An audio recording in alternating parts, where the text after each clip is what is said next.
Hai Fitri, Romi apa kabarnya? Paling mudah anak durhaka.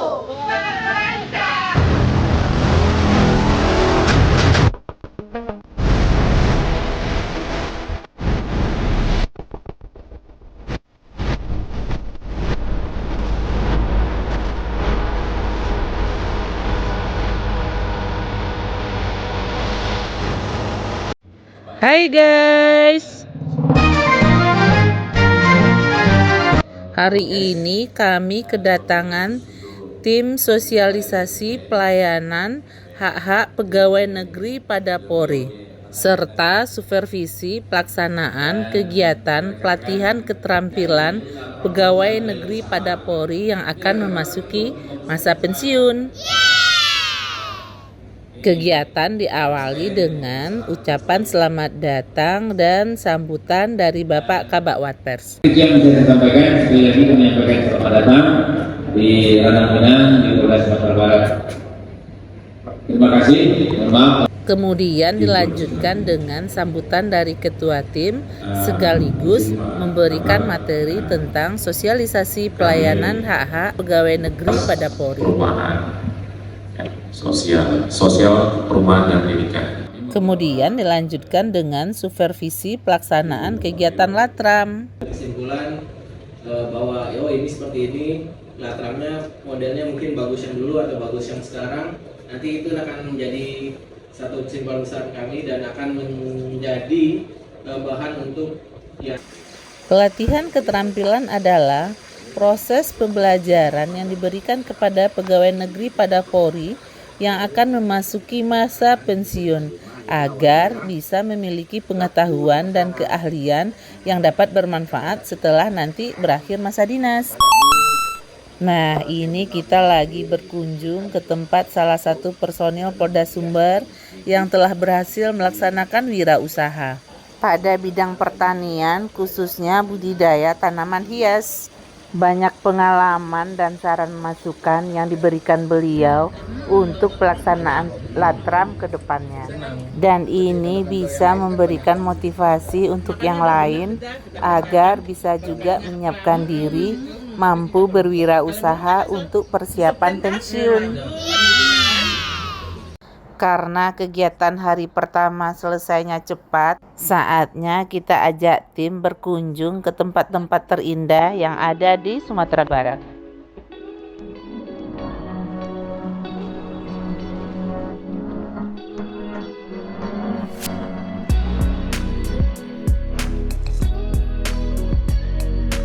Dan tempat pertama yang kita kunjungi adalah air terjun Lembah Anai. Ya, mata bareng-bareng.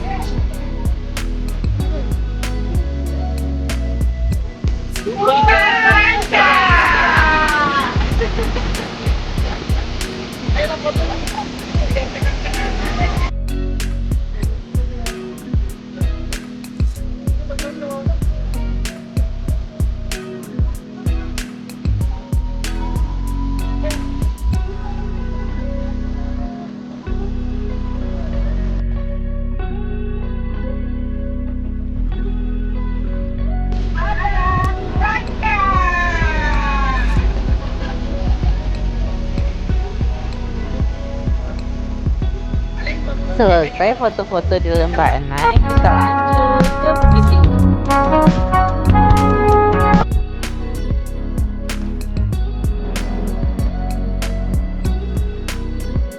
Tempat pertama yang kita kunjungi di Bukit Tinggi adalah Monumen Polwan. Bukit Tinggi sebagai kota kelahiran Polwan, makanya untuk memperingati kelahiran Polwan, didirikanlah Monumen Polwan untuk pertama kalinya pada tanggal 27 April 1993. Kemudian dipugar dan diresmikan pada tanggal 1 September 2015 bertepatan dengan hari jadi Polwan yang ke-67. Nah, ini kita masuk mau lihat-lihat di dalam monumen. Karena Monumen Polwan ini letaknya dekat dengan Gunung Merapi, masih terlihat abu vulkanik bekas erupsi Gunung Merapi beberapa waktu yang lalu.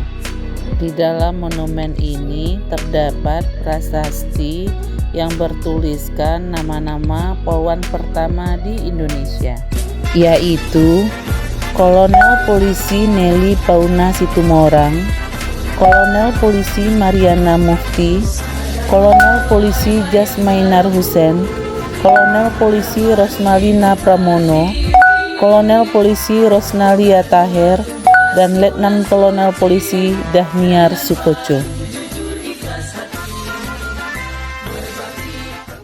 Lanjut kita pergi ke panorama untuk melihat indahnya pemandangan Ngarai Sianok. Kali ini aku ditemani oleh adikku Fitri yang memang berdinas di Foresta Bukit Tinggi. Terima kasih ya Fit, udah nemanin.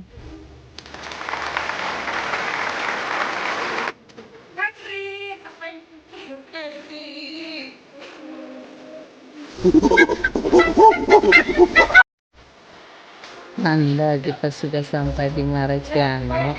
Kita foto-foto dulu.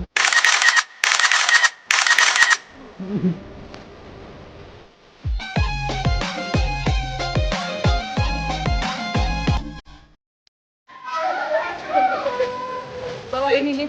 Monyet, foto monyet, ambil foto. Oi, Bobo.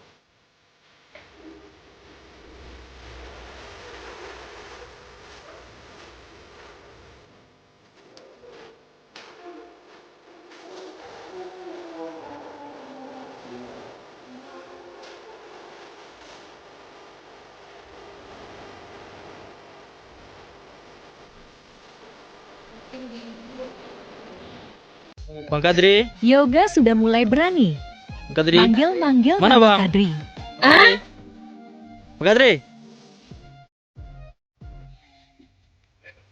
Ketemu teman lama. Hai Fitri. Apa kabar Romi? Romi sehat, Fit? Ya. Apa kabar Romi? Romi apa kabarnya? Romi apa kabar? Oh, baik. Sehat kah? Oh iya sehat, alhamdulillah. Selanjutnya kita menuju Lubang Jepang. Lubang Jepang ini menjadi salah satu destinasi wisata sejarah yang ada di Provinsi Sumatera Barat, tepatnya di kawasan wisata Ngarai Sianok, Kota Bukit Tinggi. Sebelum masuk, kita diberi penjelasan dulu tentang Lubang Jepang oleh pengunjung yang ada di sini. Nah, sekarang di sini lagi udara di dalam fluktuatif dan tinggi semua ya. Sampai 18 derajat AC. Udara ini masuk secara alami dari luar sini. Ini dekat kita hadirin semacam jebakan, tipuan atau ranjau. Bahkan bagi mereka yang tidak tahu seluk-beluk lubang Jepang di dalam sini bakal tertangkap. Lebih dari 1 hari 1 malam kita di dalam sini kita bakal besar kemungkinan buat paru-paru basah. Udaranya lembab di dalam. Di sini dilengkapi penjara dapur untuk menyebabkan supaya masuk keluar dari pintu. Setelah mendengar penjelasan dari pemandu, kita langsung masuk aja guys. Tapi foto-foto dulu guys. Let's go guys, kita masuk ya.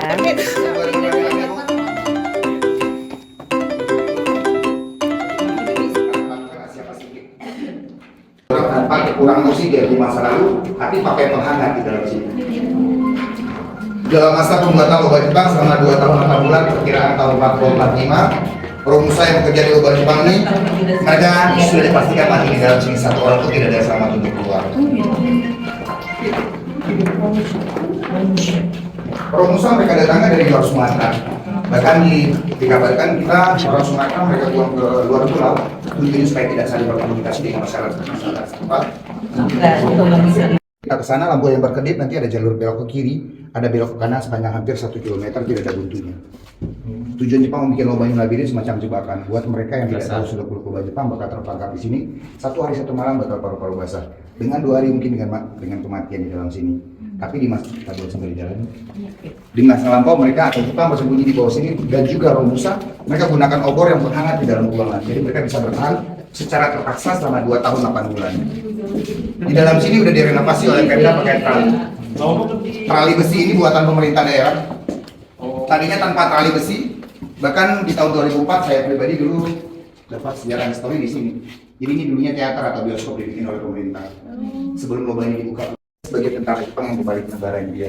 Kecuali Kyoto yang pertama kali menceritakan sejarah pembuatan lubang kepada pemerintah daerah kita. Dan kita cukup sayangkan mereka datang ke sini. Nah ini kita bisa lihat karya-karya anak bangsa kita. Dulu di dalam sini yang lubang ini, lubang di sebelahnya ini museum geologi, museum saintifik, museum diorama. Tapi barang-barang di sini dipecahin, diambilin, akhirnya rusak. Semua itu di aroma rempah, aroma makanan, aroma buah-buahan, aroma terapi-terapi yang lain. Yang fatalnya itu aromanya bau bangkai, bau amis, bau darah. Itu sering terjadi sama ada pengunjung. Kalaupun kita cium aroma seperti itu, nanti kita cium di sana nanti. Nggak usah lah saya. Cowok aja. Lubang ini berbentuk setengah lima. Jadi suara kita bakal timbul di atas sana.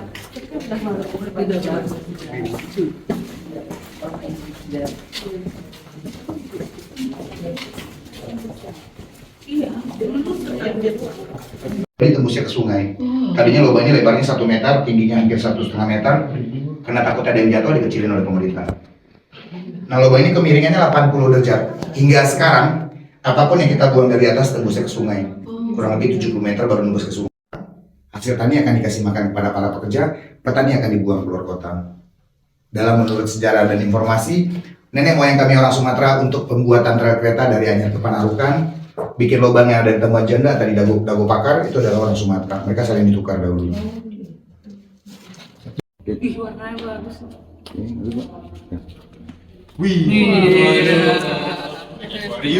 Pokoknya jangan bosan, maaf deh. Ada layak tayang yoga. Ada Bu. Layak tayang. Mang Ape itu apa, Bu? Ismail. Oh, senyum. Ingat ya. Jadi mana tempat Ismail. Lubang Jepang panjangnya sekitar 6 km. Merupakan salah satu terowongan terpanjang di Asia. Bisa tembus ke beberapa lokasi seperti Jam Gadang dan Benteng Verdekok. Pembangunan lubang Jepang ini dilakukan secara paksa pada masa pemerintahan penjajahan Jepang. Tapi pekerjanya bukan dari daerah Sumatera Barat, tapi mendatangkan pekerja dari berbagai daerah seperti Jawa, Kalimantan, hingga Sulawesi dengan tujuan untuk menjaga kerahasiaan. Pembangunan lubang Jepang ini dilakukan selama lebih kurang 2 tahun pada tahun 1942 yang mana kedalamannya mencapai 49 meter di bawah permukaan tanah. Pantasan di dalam sangat dingin guys. Akhirnya lebih kurang 20 menit kita keluar dari lubang Jepang. Karena memang untuk keperluan wisata, lubang Jepang hanya dibuka kurang lebih dari 1,5 km. Nah, ini kita dari lubang Jepang lanjut ke Jam Gadang. Tapi sayang guys, sesampainya di Jam Gadang ternyata hujan sangat lebat.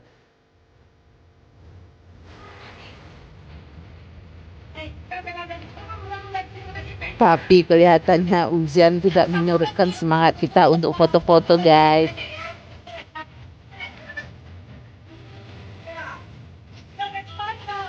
Kumara aja yang berapa? Itu kan seorang wajah nggak bang? Ya nak baku dah. Di sana ada orang misalkan 5.000 itu kalau itu orang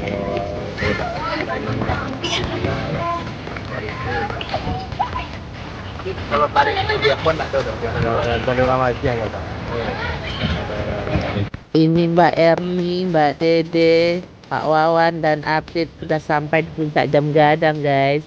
Aku di bawah aja ya guys. Habis nggak kuat naiknya guys.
Selesai foto-foto di Jam Gadang, aku ajak tim minum teh talua dan makan pisang panggang MZen yang berada masih di sekitaran Jam Gadang. Dan karena hari sudah sore dan besok kita masih ada kegiatan, akhirnya kita balik ke hotel ya guys. Lanjut kegiatan hari kedua guys. Hari kedua selesainya sudah agak siang guys. Jadi kita makan siang dulu ya. Ini kita makan di daerah Solo. Selesai makan kita lanjut untuk melihat tempat-tempat yang indah yang ada di Sumatera Barat, tetapi yang tidak jauh dari Kota Padang.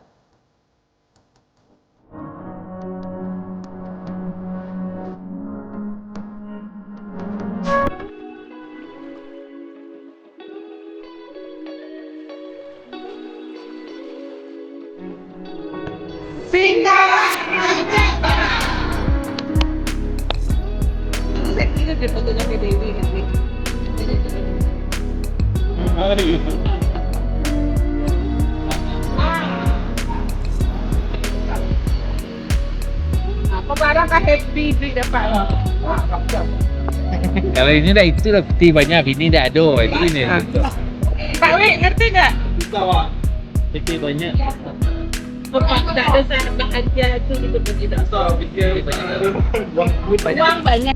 Selanjutnya kita akan pergi ke Batu Sangkar, tepatnya ke Istana Pagaruyung, dengan menyusuri tepian Danau Singkarak yang membentang di dua kabupaten, yaitu Kabupaten Solo dan Kabupaten Tanah Datar. Danau Singkarak merupakan danau terluas kedua di Pulau Sumatera setelah Danau Toba di Sumatera Utara. Danau ini merupakan hulu dari sungai atau batang ombilin. Namun sebagian air danau ini dialirkan melalui terowongan menembus Bukit Barisan ke Batang Anai untuk menggerakkan generator PLTA Singkarak. Dan dari Danau Singkarak ini juga terkenal dengan ikan bilihnya guys, yang biasanya bisa dijadikan oleh-oleh khas daerah Solo. Ada yang sudah pernah coba ikan bilih guys? Kalau sudah, tulis di kolom komentar ya guys. Akhirnya setelah lebih kurang perjalanan 1,5 jam, kita sampai di Istana Pagaruyung di Batu Sangkar. Ini semua langsung pada foto-foto guys dengan menggunakan pakaian adat Minangkabau.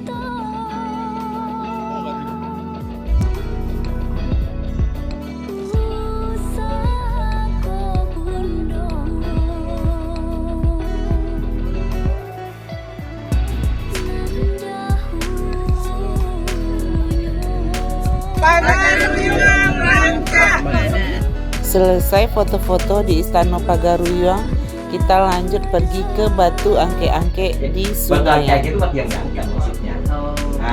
Jadi tentunya kan kalau kita bercerita soal angkat dan mengangkat, pasti ada dua pertanyaan yang harus ditanyakan sama saya. Nah, pertanyaan pertama itu adalah berkaitan dengan berat. Ya kan Bu? Iya. Kalau diangkat nih, dah berapa beratnya dah? Atas yang pertanyaan kedua, untuk apa Bang? Beratnya paling ringan 1 kilogram. 1 kilo, nggak ada masalah ya 1 kilo ya. Easy lah itu. Saya keliling Monas sih Bu tuh bawa jeruk 1 kilo kan gitu kan, gampang, semua orang bisa ngangkat 1 kilo. Setelah 1 kilo saya akan jawab 5 kilo. Lalu 10 kilo, 30 kilo, 50 kilo. Keyakinan diri, kepercayaan diri dia untuk meraih apa yang dia inginkan. Sugesti Bu maksudnya di sini. Bukan terkabul ya nggak Tuhan dong. Gampang kali hidupnya kalau cuma ngangkat batu terkabulnya. Saya aja ngangkat Bu. Hari ini saya minta renungannya terakhir dakdeng renungannya. Dia nggak ada sedikit. Jadi dulu, assalamualaikum warahmatullahi wabarakatuh. Lalu duduknya boleh begini. Dulu bebas deh. Sila, setengah sila. Pokoknya yang gampang aja deh. Nggak harus seperti gambar ya, gitu ya. Jadi bismillah yang salah nabinya 3 kali. Ini enggak bahasa itulah yang bahasa sendiri aja. Niat kita membuat batu tersebut. Ini Mbak Erni yang pertama yang akan coba mengangkatnya guys. Kira-kira berhasil nggak ya? Tunggu sini. Ya. Ini. Oke. Ini. Tarik. Tarik ke pakarnya Mbak Erni. Iya, tarik. Terus, ya, tarik, naikin. Sampai naik ke bangkuan, terus naikin. Ya, santai aja. Naikin. Berhasil Oke, guys. nah. Alhamdulillah Bu, berikan. Mau nyoba ngeblank nggak? Nggak ada niat apa-apa tuh. Blank kan, pikiran kosong, angkat. Oh, blank. Blank aja, nggak ada niat apa-apa. Tadi kan ada niat kan? Iya. Dan nggak. Selesai dari Batu Angke-Angke, kita langsung pulang melalui Bukit Tinggi. Dan kita mampir sebentar guys di Jam Gadang, ingin melihat suasana malam di sekitar Jam Gadang. Ini aku dengan Lucky tidak ketinggalan guys, ikut foto-foto juga. Ini Lucky mirip fotografer profesional aja, sampai jongkok-jongkok ngambil fotonya Bu Nur demi mendapatkan hasil fotonya yang cantik. Setelah itu kita langsung pulang guys dan makan malam di Sate Mak Syukur. Tapi sayang aku lupa ngambil fotonya guys. Lanjut hari ketiga. Hari ini tim akan kembali ke Jakarta, tapi dengan pesawat siang. Jadi pagi ini masih sempat kita untuk jalan ke Pantai Air Manis. Nah, di Pantai Air Manis ini terdapat Batu Malin Kundang. Kalian tahu kan guys ceritanya Malin Kundang? Malin Kundang anak durhaka.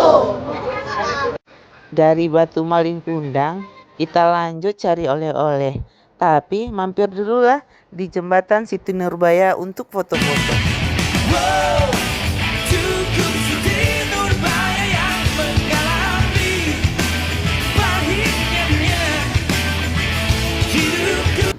Kita cari oleh-oleh dulu di Christine Hakim. Masih sepi. Ada orang ganteng guys. Selesai beli oleh-oleh, kita mampir dulu di Taplau alias tepi laut untuk foto-foto. Dan ini hasilnya.